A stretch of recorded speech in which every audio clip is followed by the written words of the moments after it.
32 साल पहले अजमेर में जो सेक्स स्कैंडल हुआ था, वो आज भी लोगों को झकझोर कर रख देता है। एक दो नहीं, पूरे 100 लड़कियों की जिंदगी तबाह करने वाले इस कांड ने पूरे देश में सनसनी फैला दी थी। 17 से 20 साल की स्कूल की लड़कियों को फार हाउस में बुलाकर रेप किया जाता था और उनकी अश्लील तस्वीर के जरिए ब्लैकमेल किया जाता था। उस सनसनीखेज वारदात के 32 साल बाद अदालत ने 6 दोषियों को उम्र कैद की सजा सुनाई। नमस्कार, आप देख रहे हैं समर इंडिया और मैं हूं आपके साथ अमन कुमार सिद्धू। अजमेर का नाम जहन में आते ही ख्वाजा मोहद्दीन चिश्ती की दरगाह और दुनिया के इकलौते ब्रह्मा जी के मंदिर का ख्याल आ जाता है। लेकिन 32 साल पहले इसी अजमेर से जो वारदात उजागर हुई थी, उसने अजमेर शहर की पहचान ही बदल कर रख दी थी। इस बेहद पवित्र शहर की आबो हवा में ऐसा खौफ फैल गया था कि जो भी नाम सुनता था उसकी रूह कांप जाती थी। 1990 से 1992 के बीच यहाँ ऐसा हुआ जिसने गंगा जमुना संस्कृति को कलंक से भी काला कर दिया था और अजमेर के सामाजिक ताने बाने पर हमेशा के लिए एक बदनुमा दाग लगा दिया। उस दौर में अजमेर में देश का सबसे बड़ा और सबसे चर्चित सेक्स स्कैंडल कांड हुआ, जिसे खबरों की दुनिया में अजमेर सेक्स स्कैंडल के नाम से पहचान मिल गई। और उसी अजमेर सेक्स स्कैंडल मामले में अब पूरे 32 साल के बाद फैसला आया और 32 साल पहले अजमेर गैंगरेप और ब्लैकमेल कांड के बाकी 6 आरोपियों को स्पेशल पास्को कोर्ट के ने दोषी माना है और मंगलवार को अदालत ने दोषियों को उम्र कैद की सजा सुनाई। गैंगरेप के सरगना फारूक चिश्ती, नफीस चिश्ती, नफीस उर्फ टार्जन, सलीम चिश्ती, सोहेल गणी, सैदी जमीर जुनैद कोर्ट पहुंचे, जबकि इकबाल भाटी को दिल्ली से लाया गया और 100 से ज्यादा स्कूल और कॉलेज की छात्राओं के साथ गैंगरेप और ब्लैकमेल के इस सनसनीखेज मामले में 18 आरोपी थे। 9 को सजा सुनाई जा चुकी है। एक आरोपी दूसरे मामले में जेल में बंद है, जबकि एक सुसाइड कर चुका है और एक फिलहाल फरार है। अदालत ने 6 दोषियों को उम्र कैद की सजा सुनाई है। अखबार में छपी इस खबर के बाद खुला था अजमेर स्कैंडल का पूरा मामला।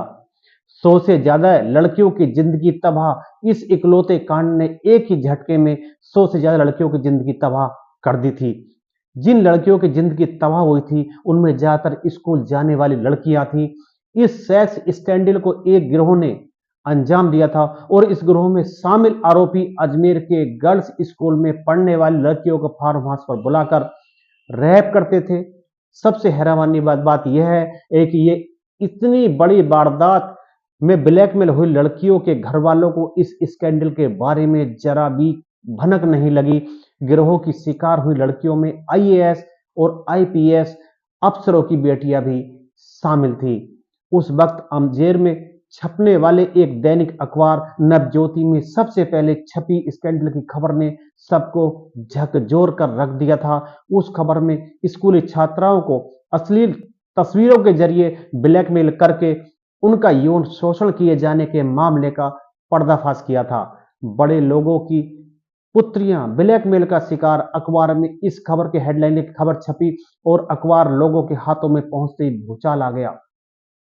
क्या संतरी, क्या मंत्री, क्या प्रशासन, क्या सरकार, क्या सामाजिक धार्मिक नगर सेवा संगठन के मठाधीश, हर कोई सन्नाटे में आ गया था। सबकी जुबान पर एक ही वाक्य था, यह कैसे हो गया? स्कैंडल में फंसी लड़कियां कौन है और किसके साथ यह कांड हुआ है? बाद में खुलासा हुआ कि एक गिरोह अजमेर के गर्ल्स स्कूल सोफिया में पढ़ने वाली लड़कियों को फार्म हाउस पर बुला बुलाकर उनका रैप करता रहा। सबसे हैरानी वाली बात यह कि गिरोह का शिकार बनी लड़कियों के घर वालों को इस घिनौनी हरकत के बारे में भनक तक नहीं लगी और सबसे चौंकाने वाला बात यह है कि रेप की गई लड़कियों में आईएएस और आईएसआर की बेटियां थी। लेकिन शहर के साथ साथ पूरे सूबे में उबाल उस वक्त आ गया था जब ये बात सुनने की इस पूरे कांड को अश्लील तस्वीरों के जरिए ब्लैकमेल कर अंजाम दिया गया। हैरानी तब ज्यादा बढ़ गई जब पीड़ित लड़कियों की गिनती सामने आई। ये संख्या एक नहीं, 10 नहीं, 50 नहीं, 100 से ज्यादा बताई गई। चौंकाने वाला पहलू यह भी था कि इस स्कैंडल का शिकार हुई लड़कियों की उम्र 17 से 20 साल के बीच की थी। जी हाँ, यह घिनौना कांड की शुरुआत कैसे हुई, किसने की, किस तरीके से की, मैं आज आपको पूरी कहानी बताऊंगा। इस घिनौने कांड की शुरुआत एक प्रेम प्रसंग से होती है। दरअसल फारूक चिश्ती नाम के एक लड़के ने सोफिया स्कूल में पढ़ने वाली एक लड़की को अपने प्यार के जाल में फंसाया। उसे फार्म हाउस पर लाकर उसका रेप कर दिया। रेप के दौरान फारूक चिश्ती ने उस लड़की की असली तस्वीरें खींच ली। इसके बाद शुरू हुआ ब्लैकमेल का सिलसिला। वो उन असली तस्वीरों के जरिए लड़की को ब्लैकमेल करने लगा और स्कूल की दूसरी लड़कियों को बहला फुसलाकर फार्म हाउस लाने पर मजबूर करने लगा और बुरी तरह शिकंजे में फंसी वो लड़की अपनी सहेलियों और जानने वाली लड़कियों को भी फार्म हाउस पर लाने लगी और इस तरह रेप और ब्लैकमेल का यह सिलसिला चल निकला।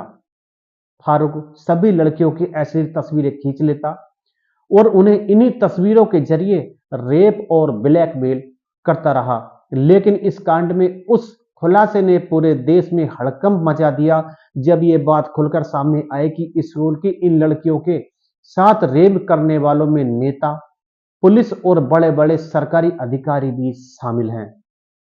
इस सेक्स स्कैंडल का मास्टरमाइंड था फारूक चिश्ती। उसके साथ दूसरे आरोपी नफीस चिश्ती और अनवर चिश्ती भी शामिल थे।